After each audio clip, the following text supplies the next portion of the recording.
ನೋಡಿ, ಒಂದು ಕಡೆ ಎಸ್ಐಆರ್ ಪರಿಷ್ಕರಣೆ ವಿಚಾರಕ್ಕೆ ಸಂಬಂಧಪಟ್ಟಂತೆ ಅಕ್ರಮ ಆಗಿದೆ ಅಂತ ಹೇಳಿ ಗಂಭೀರವಾಗಿ ಆರೋಪವನ್ನ ಮಾಡ್ತಾ ಇದ್ದಾರೆ ಕುಮಾರಸ್ವಾಮಿ ಅವರು. ಮತ್ತೊಂದು ಕಡೆ ಇದೀಗ ರಾಜ್ಯದಲ್ಲಿ ನಡೀತಾ ಇರುವಂತಹ ಒಂದಷ್ಟು ಬೆಳವಣಿಗೆಯ ವಿಚಾರಕ್ಕೆ ಸಂಬಂಧಪಟ್ಟಂತೆ ನಾವು ನಿಮಗೆ ಮಾಹಿತಿಯನ್ನು ನೀಡ್ತಾ ಹೋಗ್ತೀವಿ. ರಾಜ್ಯದಲ್ಲಿ ಮತದಾರರ ಪಟ್ಟಿ ಪರಿಷ್ಕರಣೆಯಲ್ಲಿ ಅಕ್ರಮ ಆಗಿದೆ ಅಂತ ಹೇಳಿ ಸರ್ಕಾರದ ವಿರುದ್ಧ ಸಿಡಿದೆದ್ದಿದ್ದಾರೆ ಎಚ್.ಡಿ. ಕುಮಾರಸ್ವಾಮಿ.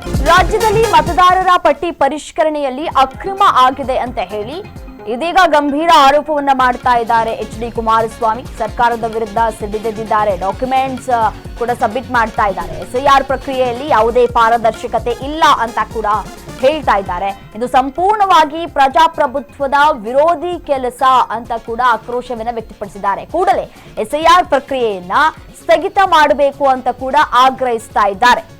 ನೋಡಿ, ರಾಜ್ಯದಲ್ಲಿ ಮತದಾರರ ಪಟ್ಟಿ ಪರಿಷ್ಕರಣೆಯಲ್ಲಿ ವ್ಯಾಪಕ ಅಕ್ರಮ ನಡೆದಿದೆ ಅಂತ ಹೇಳಿ ಆರೋಪಿಸಲಾಗ್ತಾ ಇದೆ. ಕೇಂದ್ರ ಚುನಾವಣಾ ಆಯೋಗಕ್ಕೆ ದೂರನ್ನ ನೀಡಲಿಕ್ಕಿದ್ದಾರೆ ಎಚ್.ಡಿ. ಕುಮಾರಸ್ವಾಮಿ ಅವರು. ಯಾವಾಗ ನೀಡ್ತಾರೆ ಹಾಗಾದ್ರೆ ಅನ್ನೋದು ಸದ್ಯಕ್ಕಿರುವಂತಹ ಕುತೂಹಲ. ಸೊ ಹಾಗಾಗಿ ಸರ್ಕಾರದ ವಿರುದ್ಧ ಮಾಜಿ ಮುಖ್ಯಮಂತ್ರಿ ಎಚ್.ಡಿ. ಕುಮಾರಸ್ವಾಮಿ ಅವರು ತೀವ್ರವಾಗಿ ವಾಗ್ದಾಳಿಯನ್ನು ನಡೆಸಿದ್ದಾರೆ.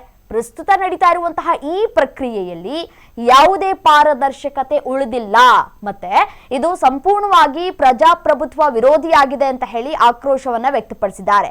ಆಡಳಿತ ಪಕ್ಷವು ಮುಂಬರುವ ಚುನಾವಣೆಗಳನ್ನ ದೃಷ್ಟಿಯಲ್ಲಿ ಇಟ್ಕೊಂಡು ತಮಗೆ ಹಿನ್ನಡೆಯಾಗುವ ಕ್ಷೇತ್ರಗಳಲ್ಲಿ ವಿರೋಧ ಪಕ್ಷಗಳ ಬೆಂಬಲಿಗರ ಮತಗಳನ್ನ ಉದ್ದೇಶಪೂರ್ವಕವಾಗಿಯೇ ಕೈ ಬಿಡ್ತಾ ಇದೆ ಅನ್ನೋದು ಇವರ ಪ್ರಮುಖ ಆರೋಪ ಕೂಡ ಆಗಿದೆ. ನೋಡಿ, 2028ರ ಚುನಾವಣೆಯನ್ನ ಗಮನದಲ್ಲಿ ಇಟ್ಟುಕೊಂಡು ಈಗಲಿಂದಲೇ ತಯಾರಿಗಳನ್ನ ಕೂಡ ಮಾಡಿಕೊಳ್ಳಲಾಗ್ತಾ ಇದೆ. ಉದ್ದೇಶಪೂರ್ವಕವಾಗಿ ಕೆಲವೊಂದು ಹೆಸರುಗಳನ್ನ ಸೇರ್ಪಡೆ ಮಾಡುವಂತಹ ಕೆಲಸಗಳು ಕೂಡ ಇಲ್ಲಿ ಆಗ್ತಾ ಇದೆ. ಅದಕ್ಕೆ ಪೂರಕವೆಂಬಂತೆ ಒಂದಷ್ಟು ವಿಡಿಯೋಗಳನ್ನ ಹರಿಬಿಡುವಂತಹ ಕೆಲಸವನ್ನ ಕೂಡ ಮಾಡಿದ್ದಾರೆ. ವಿತ್ ಡಾಕ್ಯುಮೆಂಟ್ಸ್ ಗಂಭೀರವಾಗಿ ಆರೋಪವನ್ನ ಕೂಡ ಮಾಡ್ತಾ ಇದ್ದಾರೆ ಎಚ್.ಡಿ. ಕುಮಾರಸ್ವಾಮಿ. ಹೀಗಾಗಿ ಸದ್ಯ ನಡೀತಾ ಇರುವಂತಹ ಈ ಪ್ರಕ್ರಿಯೆಯನ್ನ ಕೂಡಲೇ ಸ್ಥಗಿತ ಮಾಡಬೇಕು, ಕೈ ಬಿಡಬೇಕು ಅಂತ ಹೇಳಿ ಆಗ್ರಹಿಸ್ತಾ ಇದ್ದಾರೆ.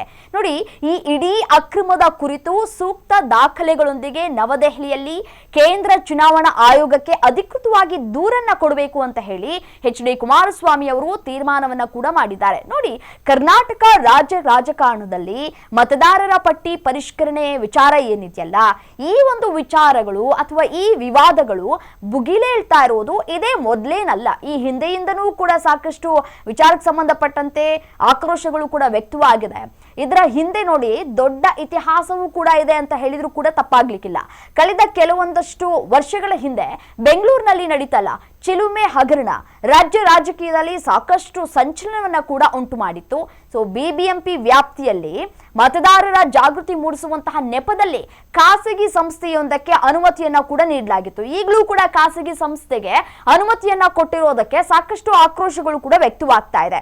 ಆದ್ರೆ ಆ ಸಂಸ್ಥೆ ಮತದಾರರ ವೈಯಕ್ತಿಕ ಮಾಹಿತಿಯನ್ನ ಕದ್ದು ಲಕ್ಷಾಂತರ ಮತಗಳನ್ನ ಅಕ್ರಮವಾಗಿ ಪಟ್ಟಿಯಿಂದ ತೆಗೆದು ಹಾಕಿದೆ ಅನ್ನುವಂತಹ ಗಂಭೀರ ಆರೋಪವನ್ನ ಕೂಡ ಮಾಡಲಾಗಿತ್ತು. ಚುನಾವಣೆಗಳು ಹತ್ರ ಬರ್ತಾ ಇದ್ದಂತೆ ತಮಗೆ ಅನುಕೂಲವಾಗುವಂತೆ ನಕಲಿ ಮತಗಳನ್ನ ಸೇರಿಸೋದು ಅಥವಾ ಎದುರಾಳಿ ಪಕ್ಷದ ಸಾಂಪ್ರದಾಯಿಕ ಮತಗಳನ್ನ ಡಿಲೀಟ್ ಮಾಡಿಸೋದು ಕರ್ನಾಟಕದ ರಾಜಕಾರಣದಲ್ಲಿ ದಶಕಗಳಿಂದಲೂ ಕೂಡ ಕೇಳಿ ಬರ್ತಾ ಇರುವಂತಹ ಆರೋಪಗಳು ಕೂಡ ಹೌದು.